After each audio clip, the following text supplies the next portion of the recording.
So, Grace, why, a member of the advisory committee, tell us, introduce yourself. Hi everyone. As Spiwe has said, my name is Grace YY.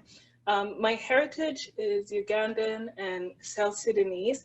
However, I grew up mainly in Kenya and Malawi, as well as here in Canada.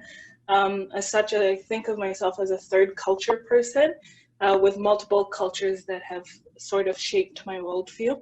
And yeah, that's a little bit about myself.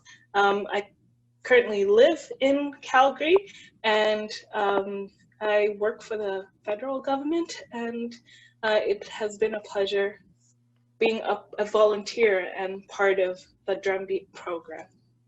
What does Black History Month mean to you? Black History Month, to me, is a celebration of a group of people, a race that has endured a lot over many millennia, and have persevered and, for the most part, been resilient through it all.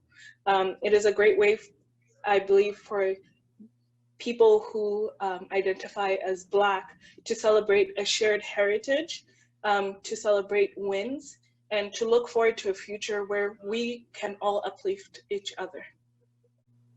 How have you Uh, engaged other community members and youth, maybe? so in the years that I have been a part of the Drumbeat, I've had the pleasure of collaborating with Youth Spiwe on initiatives such as Sister to Sister, which was basically having young African, Caribbean, and Black women coming together and, creating sort of like a networking organization where we would also, um, you know, talk about HIV prevention, harm reduction, and the like. A group of people, it wasn't only women that were there, there was also men and some youth as well. And also in the African Kitchen, which is kind of, now it's a quarterly thing. Is that quarterly? Yeah, a quarterly congregation of people who share recipes and the like. Because of COVID, it's now online, which is great because, we don't get to taste the food, but it's still great having that communion together. What are your hopes for ACB communities in terms of moving forward with HIV intervention and the work that Drumbeat is doing with communities? What would you like to see, Um, and what are your hopes? my hope is that one day in the near future, we can we can see an end to the HIV/AIDS epidemic within the ACB communities. Another of my biggest hopes, and this is one that I advocate for all the time, is reducing stigma for those living with HIV/AIDS, bringing them back into the fold. Because belonging is better than being alone. Another hope that I have um, is just for more members of the ACB communities to go out and get tested. Knowing your status, that is important. That is a badge you can wear. You won't know unless you get tested. And whether, if you test positive, there is a lot of resources, such as Drumbeat.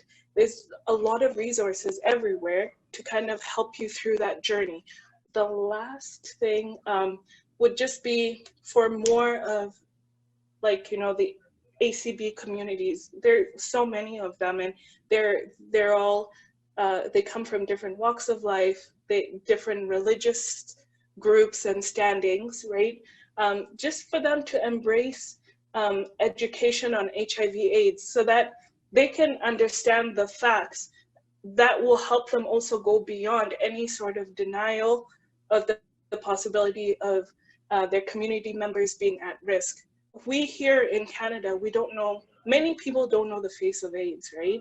And just because they can't see it, they don't think that HIV/AIDS is here, but it is. So my hope is that, we become more open to engagement, engaging with Drumbeat, with HIV community links, with different, providers, and kind of amplifying voices of the people who are living with, and just like, letting them know that we love you and you're not alone in this. So that's my biggest hope.